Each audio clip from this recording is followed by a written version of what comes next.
Buonasera, sono Filippo Rando, candidato alle prossime elezioni regionali con la lista Zaia a sostegno del presidente Luca Zaia.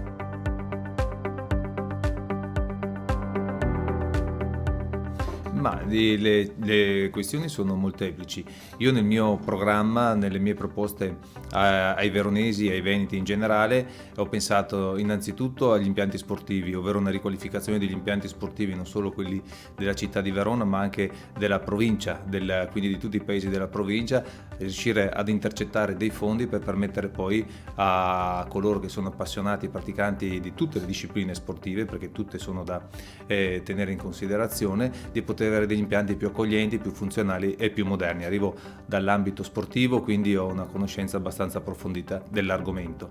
Secondo aspetto al quale tengo particolarmente sono le famiglie che hanno in casa una disabilità, che hanno magari un figlio, un parente, un congiunto che ha disabilità, quindi un sostegno maggiore da dare a loro, da dare in termini non solo finanziari ma anche da un punto di vista anche del servizio, e quindi cercare di stare vicino a queste persone che già nella vita si trovano ad affrontare un percorso in salita, quantomeno che sgravarli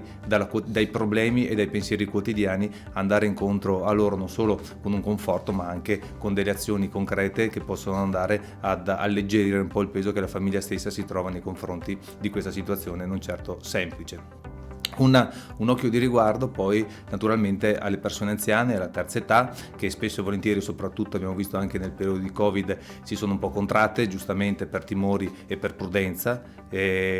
hanno magari perso un po' di contatto con la realtà, quindi sarà opportuno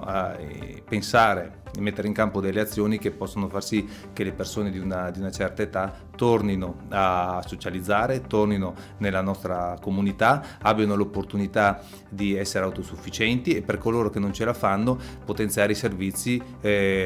come il recapito dei medicinali, come il servizio della spesa, tutti quei servizi che oggigiorno fortunatamente, dobbiamo ringraziare il mondo del volontariato, vengono garantiti, però deve farsene carico la Regione Veneto, deve potenziare e implementare questo tipo di iniziative.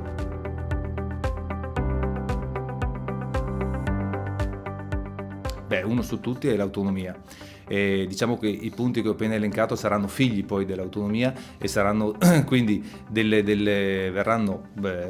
sicuramente rafforzati grazie all'autonomia. In questi 5 anni ci siamo ripromessi tutti quanti, quindi tutta la coalizione, in primis lista Zaia e naturalmente Lega, di portare avanti il tema dell'autonomia e soprattutto portarlo a compimento. Quindi sarà questo il primo grande obiettivo che centreremo in questo quinquennio.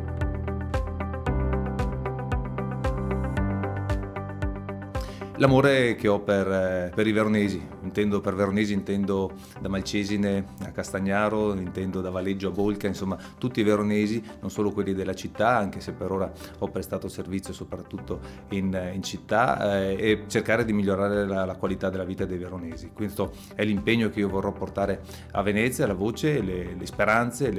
anche dei giovani, perché spesso e volentieri non dimentichiamoci che ai giovani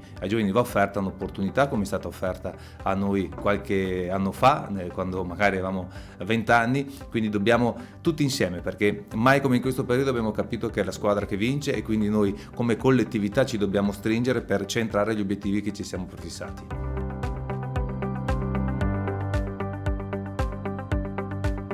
Perché sono sicuro di non tradire le aspettative. Se la fiducia mi verrà accordata, risponderò con la mia faccia, risponderò con la mia persona, e quindi sono convinto che i veronesi potranno essere orgogliosi di me.